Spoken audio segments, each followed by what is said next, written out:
नमस्कार। आज हम बात करेंगे कारक और उसके भेद की।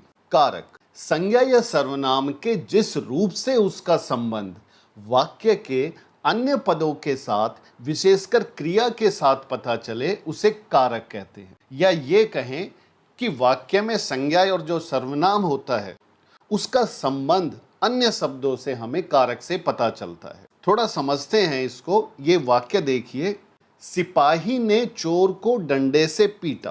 अब इस वाक्य में तीन संज्ञा है यहाँ पे, सिपाही, चोर और डंडा।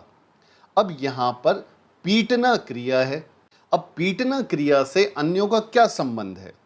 भाई इस क्रिया को करने वाला सिपाही है यानी कि कर्ता, और इस क्रिया का प्रभाव किस पर पड़ रहा है? चोर पर। तो ये कर्म हुआ और इसको करने का साधन क्या था? यानी सिपाही ने चोर को किस चीज से पीटा? डंडे से। तो ये ही संबंध हमें कारक बताता है। अब हर कारक का एक विभक्ति चिन्ह भी होता है। जैसे सिपाही के बाद यहाँ पर ने है, चोर के बाद यहाँ पर को है। तो इसको आगे हम और अधिक समझेंगे। हिंदी में कारक के 8 भेद होते हैं। जिस तरह से यहाँ पर विभक्ति चिन्ह सभी कारकों के अलग अलग हैं, सिर्फ संबोधन में कोई भी विभक्ति चिन्ह नहीं आता है। चलिए चलते हैं आगे। कर्ता कारक शब्द के जिस रूप से क्रिया के करने वाले का पता चले, यानी कि क्रिया या जो काम है वो किसने किया। उदाहरण देखें, दीपक ने पत्र लिखा। किसने लिखा? कर्ता कौन है? दीपक। तो दीपक ने, ये कर्ता कारक है जहां पर हमें क्रिया को या काम को करने वाले का पता चलता है। दीपक पत्र लिखता है तो कई बार विभक्ति चिन्ह का लोप होता है, यानी कि विभक्ति चिन्ह आ भी जाती है और नहीं भी। अगला है कर्म कारक, यानी क्रिया का प्रभाव किस पर पड़ा? कर्ता ने जो काम किया उस पर किस पर प्रभाव पड़ा उसका। श्री राम ने रावण को मारा। यहाँ पर क्रिया करने वाले कौन है? श्री राम, और क्रिया है मारा। उसका प्रभाव किस पर पड़ा? रावण पर। अगर हम याद करें कि कर्म को कैसे पहचानते हैं, तो हम क्रिया के साथ क्या या किसको ये प्रश्न करते हैं, तो उत्तर जो हमें मिलता है वह कर्म होता है। और रावण कर्म के साथ यहाँ पर को विभक्ति लगने के कारण ये कर्म कारक है। अब ऐसे ही इसमें भी कई बार विभक्ति का लोप हो जाता है। अगला है करण कारक। करण कारक यानी कि जो क्रिया की गई वो किस साधन से की गई, वो माध्यम क्या था। जैसे वह बस से दिल्ली जाएगा। अब बस यहां पर एक साधन है, माध्यम है किसी काम को करने का। तो जब ऐसा हो वहां पर करण कारक होता है। इसमें से के द्वारा ये विभक्ति चिन्ह होती है। जैसे मां ने कैंची से कपड़ा काटा। अब किस चीज से काटा? कैंची से। अगला है संप्रदान कारक। कर्ता जिसके लिए कुछ करता है अथवा कुछ देता है। यहां पर ये कार्य जो हुआ है वो किसके लिए हुआ है, वो वहां पर आता है। जैसे वह राहुल के लिए मिठाई लाया। मिठाई किसके लिए लाई गई? राहुल के लिए। इसमें देने का भी भाव होता है। राजू ने गरीबों को दान दिया। इसलिए यहां पर विभक्ति चिन्ह जो है वो के लिए और को आता है। कई बार कर्म कारक के से इसमें थोड़ा कंफ्यूजन हो जाता है, क्योंकि वहां पर भी को आता है। तो हम देखेंगे, राजू ने गरीब को पीटा।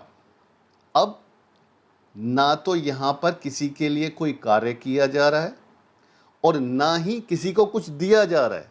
तो यहां पर कर्म कारक है, संप्रदान कारक नहीं है। संप्रदान में कार्य किसके लिए किया गया है या उसे कुछ देने की भावना जरूर होनी चाहिए, तभी वहां पर संप्रदान कारक होगा। अपादान कारक, अपादान में कोई चीज अलग होने की बात होनी चाहिए, यानी किसी चीज से दूर जाना। जैसे पेड़ से पत्ता गिरा। अब पत्ता जो है पेड़ से अलग हुआ है। वह बस से गिर पड़ी। कहां से गिरी? बस से। तो इसमें से विभक्ति चिन्ह आएगा। अब कई बच्चों के मन में ये कन्फ्यूजन हो जाता है कि जी बस से, लेकिन उसने बस का उपयोग किसी साधन के रूप में नहीं किया। यहाँ पर बस जो है एक स्थान है जहाँ से वो गिरी है, जहाँ से वो अलग हुई है। उदाहरण को थोड़ा और समझे, वह बस से दिल्ली जाएगा, अलग नहीं हो रहा है। तो जब जहाँ पर अलग होने की बात ना हो, बस या कोई भी चीज एक माध्यम के रूप में आए और से विभक्ति हो, तो वहां पर करण कारक आता है। संबंध कारक, संबंध कारक के अंदर वाक्य में आए एक से अधिक संज्ञा या सर्वनाम का जो आपस में संबंध है वो पता चलता है इससे। जैसे चिंटू के पिताजी आए हैं। अब यहां पर चिंटू और पिताजी में संबंध है। पिताजी किसके हैं? चिंटू के। मेरी किताब अच्छी है। अब यहां पर किताब का संबंध किससे है? मुझसे। इस तरह से यहां पर विभक्ति चिन्ह का, के, की, रा, रे आते हैं। अधिकरण कारक, जो क्रिया वाक्य के अंदर हुई है वो किस जगह हुई है, ये हमें इस कारक से पता चलता है। जैसे मां छत पर कपड़े सुखा रही है। क्रिया कहां पर हो रही है? छत पर। वह मैदान में खेल रहा है। तो छत पर, मैदान में, ये सब अधिकरण कारक है और यहां पर में, पर आदि विभक्ति चिन्ह आते हैं। सबसे अंतिम है संबोधन कारक, जिसमें किसी को पुकारने या बुलाने का भाव प्रकट होता है और इसमें कोई विभक्ति नहीं आती। हे और अरे जैसे शब्दों का प्रयोग होता है और इनके बाद विस्मयादि बोधक चिन्ह दिया होता है। जैसे हे प्रभु। अब यहां पर देखिए विस्मय सूचक चिन्ह या कहें विस्मयादि बोधक चिन्ह यहां पर दे रखा है, हम पर कृपा रखना। सभी कारकों को एक बार हम फिर से दोहरा लेते हैं।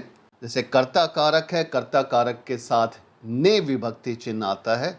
हर एक कारक का अपना एक विभक्ति चिन्ह है। और हम पहचाने कैसे कि कर्ता कारक कौन है? सीधा नाम से पता चल रहा है कि काम को करने वाला, जहां पर पता चले कि काम को कौन कर रहा है। अगर इसको ढूंढना हो तो इन प्रश्नों के उत्तर आप ढूंढ सकते हो कि जो भी चीज़ की गई है, किसने पढ़ा, किसने किया, या कौन पढ़ रहा है। इस तरह के जो प्रश्न करेंगे तो अपने आप कर्ता कारक उसमें मिल जाएगा। कर्म कारक, जिस पर काम का या क्रिया का प्रभाव पड़ता है, इसे क्या, किसको, किसे आदि से हम पहचान सकते हैं। करण कारक, इसमें सीधा सा ये है कि किस साधन के द्वारा ये काम किया गया है। पेड़ काटा है कुल्हाड़ी से, चित्र बनाया है पेन से, पेंसिल से, ऐसे। तो इसमें से के द्वारा विभक्ति चिन्हों का प्रयोग होगा। संप्रदान कारक, जो भी काम किया गया है वो किसके लिए किया गया है वो इससे पता चलता है।